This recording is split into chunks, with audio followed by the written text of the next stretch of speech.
where Tixi, at the peak of power, was just another woman in the eyes of a woman. Therefore, this book is like a documentary. As the documentarian, Ling meticulously tells us what the daily life of the high-ranking Tixi was like, and how her complex and contradictory personality was expressed through every little thing. The book states, "It was a dazzling procession. The riders were dressed in brocade and adorned with sable fur on their ceremonial hats. Beneath them, the horses were the finest Mongolian horses, sleek and shining. Their manes were long and neatly groomed, their demeanor majestic. Not only that, even the saddles and stirrups were extraordinary, adorned not only with patterns, but also inset with precious jewels. Each of these horses sported several colors, hundreds of them gathered together, shimmering like clouds in the sunlight. Not far from these horses, a glistening golden sedan chair moved slowly. The sedan was decorated with 2 golden dragons weaving through clouds. 16 eunuchs carried the sedan. Inside the sedan, a dignified figure akin to a deity in a temple sat. She was the Empress Dowager Cixi at that moment, the ruler of the people from all corners of the empire. Her entrance was grand indeed. Following the golden sedan were 6 red sedan chairs, each carried by 8 eunuchs. Inside were ladies-in-waiting, including Ling and her sister Ling. The entire procession moved slowly amidst an atmosphere of solemnity. Not only the people, but even the horses rarely made a sound. Only the creaking of the heavy sedan poles as they turned occasionally broke this tranquility. The word tranquility here sounds somewhat oppressive. Then there was Li Lianying, the infamous chief eunuch, constantly running back and forth, berating people in the procession. Despite his low voice, it was full of aggression. Everything mentioned earlier was carefully arranged by Li Lianying alone. This is her grand entrance. From this book, we can truly witness the real life of the Qing dynasty, the extravagance of the royal family, the extreme preservation of imperial dignity, and the incompetence and sycophancy of officials, which together created a corrupt, late Qing era. But we can also catch glimpses of a lively old lady, capable of laughter and curiosity, and a mother who can cry and feel sorrow. These are all facets of Tixi. Let me share some details that left a deep impression on me.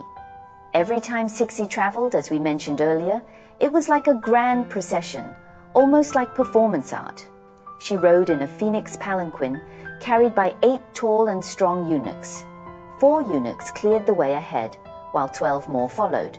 These eunuchs carried various items belonging to Empress Dowager Cixi, including her clothes, shoes, handkerchiefs, combs, brushes, powder boxes, mirrors, perfumes, as well as items like hairpins, cigarettes, black and red ink, and a yellow satin stool.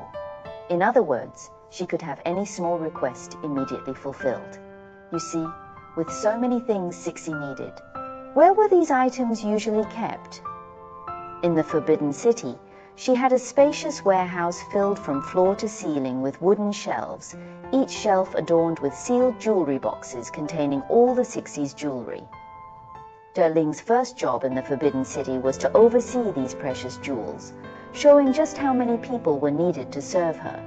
Ling also wrote extensively about the insider details of Cixi's deluxe life.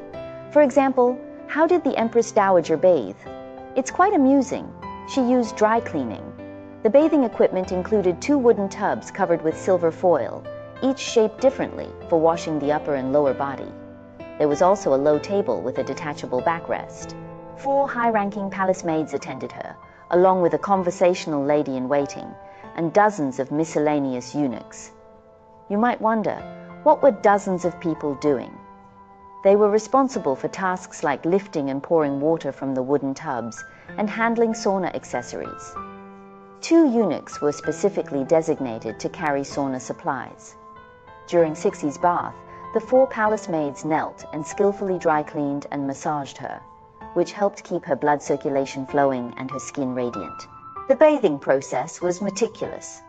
First, she would undress, then wring out a wet towel, apply soap, scrub the upper body, change to a new wet towel to wipe off the soap, switch to another new towel to remove water droplets, then another new towel to pat dry, followed by another new towel patting on honeysuckle water, basically the high-end essence for noble women at that time, exclusive to the Empress Dowager.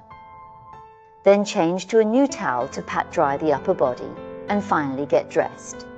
Next, change the basin and water and repeat the process to wash the lower body. As you can see, it's very towel intensive and personnel intensive. Each bath session would use up 100 new towels. The complexity of this process makes you realize time was truly not enough. This was just a glimpse into Cixie's life. Ling mentioned several times that the Empress Dowager had excellent skin. Her skin was not only fair, but also very tender.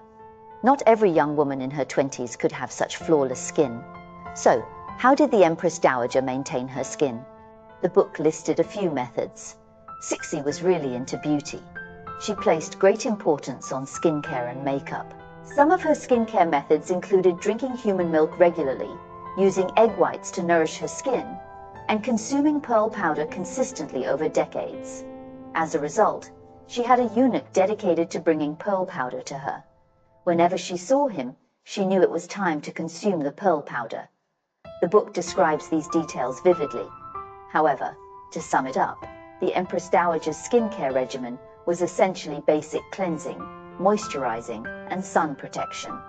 Compared to today's high-tech skincare advancements, there's really no comparison. It was all about manual effort and time, a luxury that few could afford back then. Through Ling's writings, we discover that Cixie cared deeply about her appearance. She believed herself to be beautiful and enjoyed the company of intelligent people. She liked to dress well and appreciated others who dressed nicely. When she received little trinkets like soap, perfume, and mirrors from France, she was delighted. She would ask many questions about Parisian fashion, and particularly loved Louis XV's high-heeled shoes. Moreover, Cixie had a strong sense of self-confidence.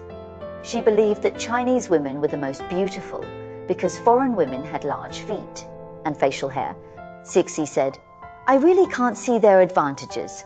I have never seen a foreigner with a beautiful pair of hands. Despite their fair complexion, their faces are covered with a layer of white hair." Therefore, Cixie had great confidence in her own beauty and her talents. She considered herself superior even to Queen Victoria of England.